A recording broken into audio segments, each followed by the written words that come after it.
हाय. तर मला तुम्हाला आज हा विषय घेतलाय मी की बघा, घरामध्ये आपल्या पाल असते, खूप जणांच्या घरामध्ये पाल असते, पण काही लोकांचा समज असतो की पाल घरात असलेली चांगलं असते, काही लोकांचा समज आहे की पाल घरात असलेली चांगलं नसते.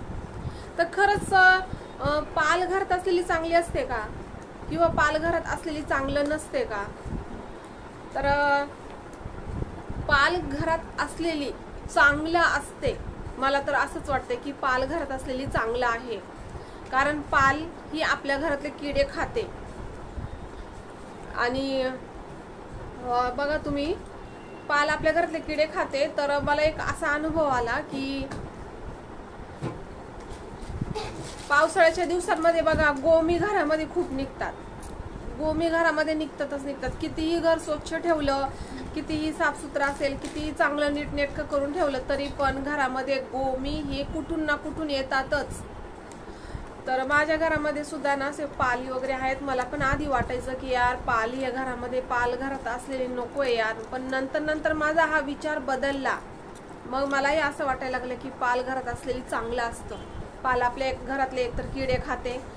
आणि एक दिवस काय झालं होतं, म्हणजे आता पावसाळ्याचेच दिवस चालू आहेत. तर मला असं वाटतं की बाहेरून गोम आली असावी कदाचित. आमचं म्हणजे आम्ही रात्रीच्या वेळेला असं बिछाना वगैरे टाकतो, तर दरवाजापर्यंत बिछाना जातो, आणि नेमकी दरवाजापाशीच मला वाटते गोम दरवाजापाशीच आलेली.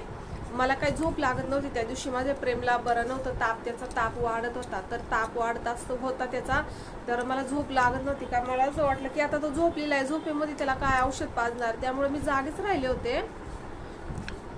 आणि नंतर मग मी झोपायला घेतलं. मी म्हटलं जाऊ दे, आता सकाळ होत आलेली आहे, बघू आता नंतर.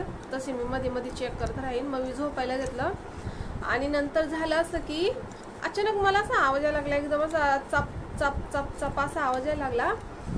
तर मी म्हणलं आवाज कुठून येतोय हा, म्हणून मी पाहिलं तिकडं.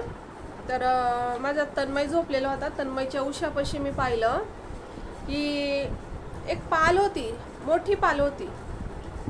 आणि ती पाल, तिथे मोबाईल पण होता. मोबाईल आम्ही अलार्म लावून ठेवतो, कारण सकाळी लवकर उठायचं असतं, शाळेत जायचं असतं तन्मयला. तर मी बघितलं ते पाल, एकदम मोठी पाल.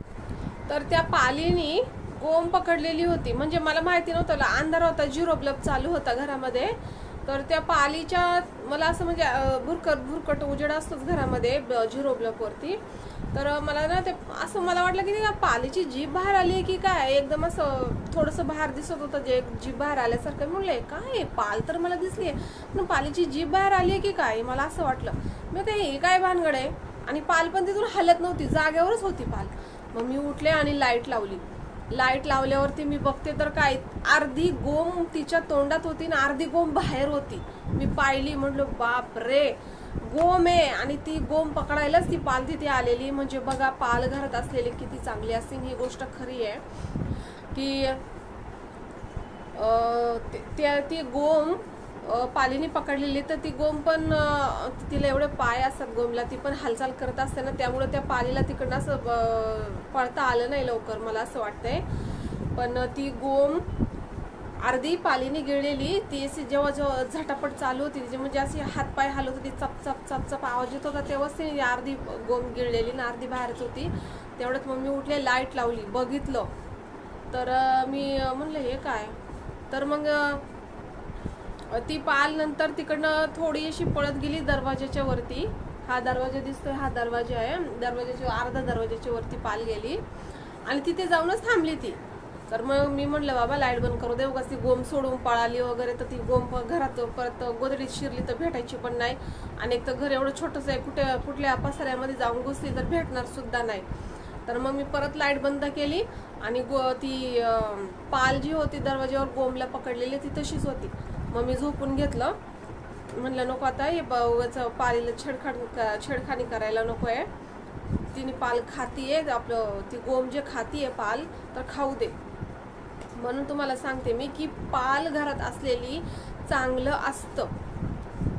पाल आपल्याला काही नुकसान करत नाही. काही लोक बोलतात पाल विषय काय नाही होत, काही होत नाही. पाल अंगावर जरी आली काहीही होत नाही. कारण कितीतरी वेळा पाल माझ्या पायावरती आलेली आहे। तुम्हाला सांगते, मी गावाला जेव्हा होते, गावाला शेणाच्या गौऱ्या असतात ना, त्या गौऱ्या थापलेल्या असतात ना, त्या पावसाळ्यामध्ये बघा, त्या पाऊस पडण्याचा जो टाइम असतो त्या टायमामध्ये त्या गौऱ्या घरात नेऊन लावतात, आपल्या माळ्यावरती रचतात किंवा असं कलवड वगैरे घालतात, तिथे गौऱ्या घेऊन जातात। तेव्हा मी गौऱ्या पाटी भरून घेऊन जायची, तेव्हा एक पाल माझ्या पाठीमध्ये पडलेली आणि कितीतरी वेळ मी तो टी शर्ट झटकत होते, तेव्हा कुठे ती पाल खाली पडली, तर पाल पाठीमध्ये पडलेली, मला काहीही त्रास झाला नाही।